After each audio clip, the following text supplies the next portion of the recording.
Regresamos con más de Despierta con CDN. Nosotros manejamos muy bien los consensos en este espacio, me encanta. Pa'lante. Aquí estamos con Eric Dorrejo, querido amigo arquitecto, quien ha tenido la gentileza de acompañarnos en esta mañana a las 8:13. Eric, ¿cómo estás? Gracias por estar con nosotros. Bueno, muy buen día. Muy bien. Y qué bueno poder conversar con ustedes. El gusto es nuestro. Eric, te invitamos inicialmente para conversar sobre algunas medidas que se han tomado recientemente. Creo que fue esta semana misma que arrancó el corredor de la avenida Winston Churchill. Algunos consideran que no se debe llamar así, me dijeron ayer que debería llamarse Corredor Jiménez Moya, que por qué no se llama así. Yo, bueno, pero tal vez el tema de nombre quizás no es que no sea importante, pero la discusión está en sobre si va a ser o no una solución, también cuestionándolo con relación a lo que ha ocurrido en la Núñez de Cáceres. ¿Cuál es tu perspectiva como arquitecto? Hemos hablado muchas veces de ciudad y qué bueno que estés acá. Mira, es una solución, claro que sí. Es algo que debió hacerse hace muchísimos años. Es más, tenemos experiencias previas porque Onatrate fue eso, fue un corredor donde se tomaron a todos los choferes de carros públicos y se les dijo, ustedes van a manejar los autobuses de la Oficina Nacional de Transporte Terrestre, que es Onatrate. E incluso se hicieron 3 turnos de a 8 horas y era 24 horas al día que se manejaba. El gran tema de eso es la sostenibilidad, cómo se mantiene en el tiempo, cómo nosotros podemos lograr que una medida que es importante, que es una solución, se pueda realizar. Pero incluso la ley 6317 del 2017 lo plantea. Y plantea incluso el tema de la descharratización, que es tomar a todos los vehículos en mal estado, con mucho tiempo de antigüedad, tomarlos todos y destruirlos. Y eso es parte de lo que se tiene que hacer. Se inició por el de la Núñez, fue un buen ejemplo. El de la Churchill yo creo que hasta el momento va muy bien, aunque hay algunos aspectos que hay que arreglar, que hay que puntualizar. Sí. Y a partir de eso, yo entiendo que sí, que va a ser exitoso. Es parte de la solución integral que necesita nuestra ciudad. Eric, ya con el corredor de la Churchill ha habido algunos comentarios. Ayer, por ejemplo, narraba una persona que estaba en el tapón de la Churchill que en el lado cerca de Acropolis Center, en la misma acera donde se supone que está la parada o una de las paradas de esos autobuses, se pararon en línea 3 autobuses. Uno de ellos atravesó una calle que es la Polibio Díaz, creo, y cambió el semáforo 4 o 5 veces y simplemente el tapón no se pudo disolver. ¿No hay que cambiar también la mentalidad de los choferes que van a manejar los autobuses públicos, entre comillas, que van a ser los que viabilizarán ese tránsito colectivo de la avenida Winston Churchill? ¿Desde qué punto ves tú que se puede hacer realmente un cambio solo cambiando de carros a autobuses? No puede ser cambiar solo de carro a autobuses, hay que educarlos. Y los choferes que manejaban en medio del caos, y así era que les era rentable, en medio de ese caos, no puede ser así. Claro, hay algunos elementos que hay que considerar ahora, y es que durante todo este mes es gratuito. Hay una mayor afluencia de personas que la que posiblemente normalmente va a existir. La frecuencia todavía no está clara.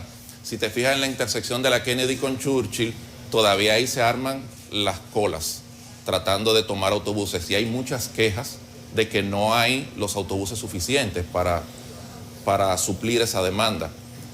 Eso es la acera norte-sur, pero la misma Churchill con Kennedy sur-norte, todavía ahí se siguen aparcando vehículos en el carril que es exclusivo. Ese es otro tema que hay que solucionar. No es exclusivo porque sea solo para el autobús, pero debe estar liberado, y durante años ahí se han parqueado. Son varios temas para que los tapones se eliminen. No solamente sustituir conchos por autobuses. Eso es la colectivización, el transporte colectivo es la ruta. Pero eso hay que acompañarlo con otras estrategias. En el año 2002, yo recuerdo que se planteó, y fui parte de esa estructuración, en que habían 5 elementos de integración que habían que garantizar. El administrativo, y se logró con la ley 6317. El modal, y es que los autobuses puedan conectar con los otros medios de transporte. Por ejemplo, este mismo corredor de la Churchill podría perfectamente, en lugar de, no sé si conocen el recorrido, en lugar de subir sur-norte y tomar la Kennedy y doblar en la Lincoln, él perfectamente podría tomar a la derecha la Charles Sommer y subir por la Lincoln, y ahí tiene la posibilidad de bypassear esos carros que están mal estacionados, conectar con Agora Mall, que es un centro importante donde hay mucho movimiento, y conectar con el metro de Santo Domingo. Ahora mismo el corredor Churchill no se conecta en la Kennedy con el metro de Santo Domingo. Eso va a proporcionar de que las personas dejen como alternativa el vehículo en su casa y utilicen el transporte colectivo. Pero las otras medidas son medidas de tipo tarifario. Cuando a una persona tú le des un ticket para montarse en uno de estos corredores y él tenga un espacio de 1 hora para entrar en el metro sin pagar nada adicional, lo va a usar también. Es decir, es incentivar a que la gente, y la mayoría de la gente que no tiene vehículo privado, que tiene que usar otros medios, esa gente puede utilizar ese transporte. Y eso tiene que cerrarse ese círculo con la integración de políticas urbanas, todo este tema del ordenamiento territorial vinculado al tema del transporte, y la integración de políticas administrativas. Y esas políticas administrativas y públicas van en la gestión del tránsito. Y ahí entra todo el tema del transporte de carga, de por qué el transporte de carga verdaderamente no puede circular por el Distrito Nacional, y cómo, para no circular por el Distrito Nacional, no solamente una llamada de atención de que no pueden entrar, no, es que las industrias tienen que estar fuera del Distrito Nacional, porque si no, no hay posibilidad de garantizar de que el transporte de carga no entre aquí al distrito. Entonces, es un concepto mayor donde yo entiendo que en el caso del corredor Churchill se ha dado un muy buen primer paso, un primer paso que debe fortalecerse y que nos está ayudando también a salir de los sindicatos en términos de que son elementos no regulados, que no contribuían, que no tenían una orientación, y ahora la misma ley los llama a transformarse en empresas, y esas empresas están entonces ahora al servicio de la ciudad. Antes no era así, antes estaban al servicio de sus intereses. Ahora tienen que cumplir. Incluso la ley dice que si son evaluados y no cumplen, se le quita la ruta y se coloca entonces otra modalidad de transporte ahí. Don Rejo, ¿qué tipo de coordinación hubo con el gobierno de la ciudad? Porque nosotros vemos a Hugo Vera con unos planes de una sola vía, de 6 carriles, de para arriba, para abajo, que no cuadra con el concepto de este corredor. Así es. A mí me parece que, como usted muy bien lo dice, la alcaldía reflexionó sobre esa primera opción de pares viales en Churchill Lincoln, lo cual era una muy mala opción. Oye, eso no existe ya. No, me entiendo que reflexionó porque el corredor Churchill es en ambos sentidos. Y el próximo que viene es el Lincoln, en ambos sentidos también. Y esta iniciativa refuerza lo que muchos comentamos durante mucho tiempo. Es decir, pares viales tú los puedes generar en calles pequeñas, en calles donde de una cuadra a otra tú lo puedes ir caminando, donde si tú vas en un sentido te puedes girar hacia el otro sentido sin problema, pero no entre dos avenidas troncales. Dos avenidas troncales tan espaciadas. Incluso el sector empresarial estuvo muy preocupado, claro, porque se fuera a materializar esa opción. De manera que la alcaldía reflexionó de buena manera, y sí hubo la coordinación. Es decir, la alcaldía fue parte de este proceso, porque la ley 6317 dice en el artículo 14 que es responsabilidad del Intran y los ayuntamientos. Ya no es solo del Intran o ya no es solo de los ayuntamientos, los dos tienen que trabajar de manera coordinada. Y eso lo tiene que hacer el Intran con los 158 ayuntamientos del país. Si la alcaldía no participa, lamentablemente no es legal, y al final quien va a gestionar el tránsito es la alcaldía, responsable con el apoyo del Intran. Entonces, esa coordinación ha dado buenos frutos, y la alcaldía también está monitoreando este proceso que se está dando. Eric, entendemos que el asunto del tránsito y el transporte terrestre es una Bueno, es una dificultad, pienso yo, de todas las ciudades. Siempre estamos pensando sobre los problemas de antes, los nuevos problemas y los que vienen. En la actualidad, y nosotros estuvimos la semana pasada, Antonio Marte, en donde, bueno, a él le preguntamos sobre qué había ocurrido con el corredor de la Núñez, porque hay quienes consideran que tardan más de 1 hora en un trayecto que antes les tomaba menos tiempo. Antonio Marte nos decía, es que las guaguas están haciendo su trabajo. Tenemos una dificultad ahora con los motoconchos que se atraviesan, hay mucha gente que prefiere utilizar el motoconcho para llegar más rápido y eso está generando también una dificultad, pero DGCET no hace nada. Y una vez más está esta palabra tan utilizada pero tan necesaria que es la coordinación. ¿Quién le pone la cascabel al gato para que cada quien haga lo que tiene que hacer? Porque DGCET tampoco está, al parecer, contribuyendo con que este problema se solucione. Sí, no, la coordinación es Ayuntamiento Intran. Lamentablemente la ley que fue aprobada en un buen momento y que es una de las pocas iniciativas que podemos ver que hay una verdadera y real continuidad de Estado. Si desde el 17 se aprueba la ley, en una siguiente administración se comienza a trabajar en todo el tema administrativo y se le da continuidad materializando estos temas. Esa coordinación, Ayuntamiento Intran, no dice el cómo la ley. La ley lo deja en una nebulosa, diríamoslo así. El reglamento, son más de 33 reglamentos que se tiene que hacer en esa ley, no se han podido hacer todos. Entonces, el tema de los motoconchos es un tema cultural en nuestro país. Aunque nosotros no quisiéramos tener que vivir eso cuando estamos, señores, nuestra ciudad está configurada de una manera tal que un carro no entra en muchísimos sitios. Y viene también un tema cultural en el que yo quiero llegar a mi casa o quiero llegar a mi trabajo, pero quiero que me dejen en la puerta. Yo no quiero caminar. Que es otro de los aprendizajes y otra de las buenas enseñanzas de este corredor de la Churchill, y es que la gente está en su parada y el autobús toma una parada.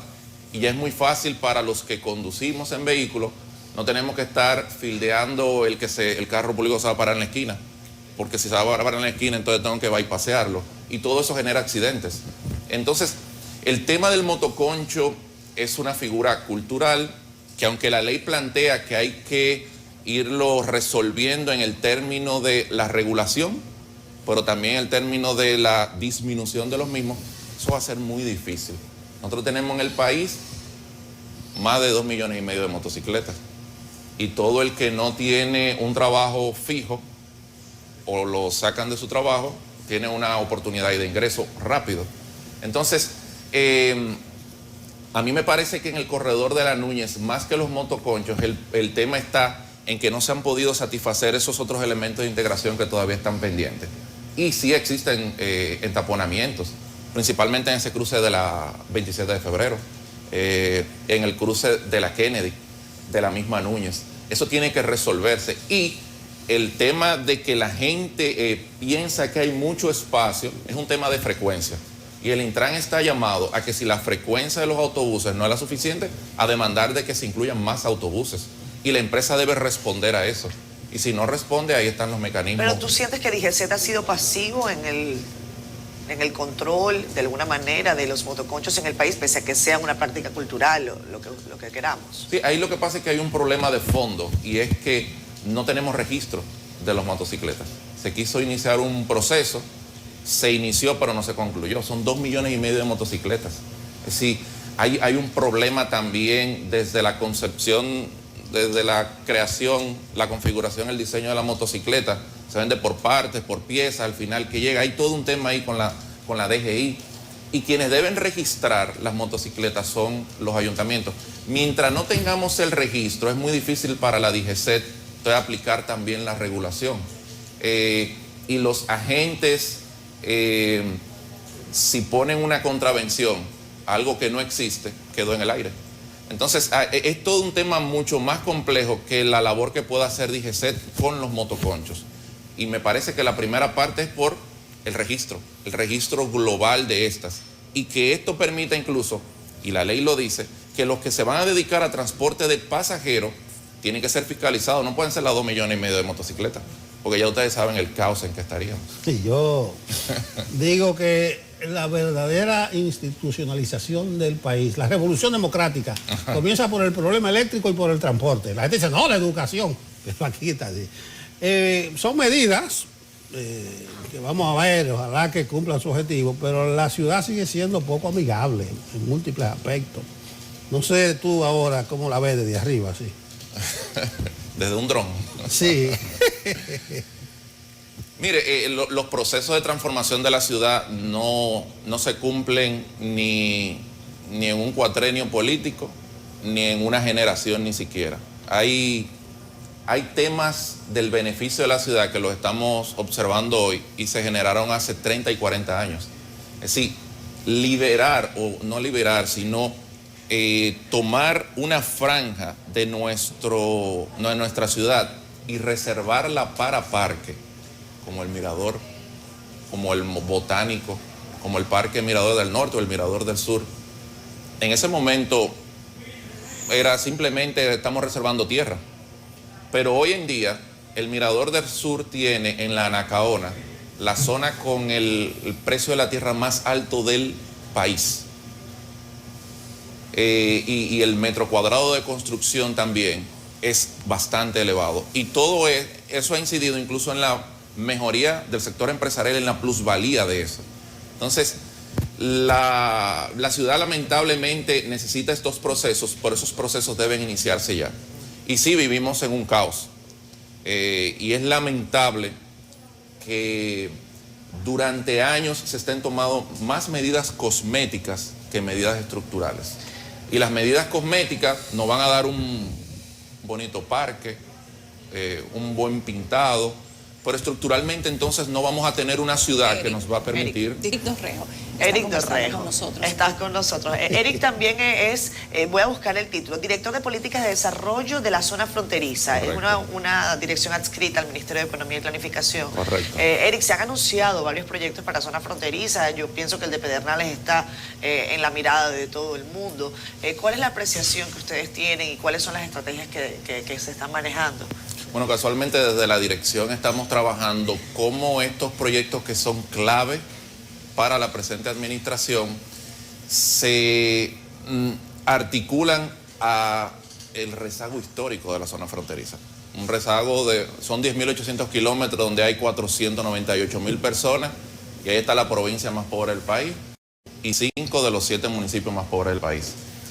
Entonces estos proyectos van a permitir no solamente generar en Cabo Rojo Pedernales un modelo turístico y en Manzanillo un modelo portuario, sino como alrededor, tanto región Enriquillo como región Cibao Norte, se puede beneficiar toda la población. Y la gran apuesta para impulsar el cambio en la zona fronteriza es Mi Frontera RD. Es una nueva estrategia, es una política pública integral que vincula a todas las instituciones del Estado. ¿Y las vincula para qué? Para lo que hablábamos anteriormente, coordinar. La coordinación efectiva permitirá encauzar proyectos para el beneficio de la gente y transformar la situación de rezago que ha estado. De esta manera, Cabo Rojo Pedernales no será solamente lo que se realiza en Cabo Rojo, será la articulación con la ciudad de Pedernales, será la articulación con Las Mercedes, que es una comunidad pequeña de turismo rural próximo a la zona protegida, pero será la posibilidad de conectar Pedernales con el lago Enriquillo a través de unos circuitos de comunicación. Y toda esa estrategia también se va a generar a lo largo del puerto de Manzanillo, de manera que Pepillo Salcedo, Dajabón, todo Montecristi pueda generar todo un tema industrial y agropecuario en favor de que por ese canal se generen las importaciones necesarias para el país. Eso lo va a coordinar el Ministerio de Economía y Planificación. Está siendo coordinado por el Ministerio y en su momento ya se darán como los detalles más precisos de lo que es esta gran estrategia para la zona fronteriza. Van a hacer un lanzamiento, imagino yo. Esa está en planes. Este año es para no solamente completar algunos aspectos, sino divulgar todo lo que es este proceso. Y desde ya, como le comentaba a Yulisa, desde ya en el presupuesto actual hay inversiones importantes para la zona fronteriza que van desde lo micro, desde comunidades que no tenían luz, muy pequeñitas, a llevarlas a tener los principales servicios básicos, hasta internet, hasta los proyectos más grandes de rescatar infraestructuras públicas que están subutilizadas y cómo combinar estos grandes proyectos con todo el desarrollo de la zona fronteriza. Bueno, Eric Dorrejo, querido amigo, gracias por estar con nosotros. Gracias Para a nosotros ha ustedes. sido un placer.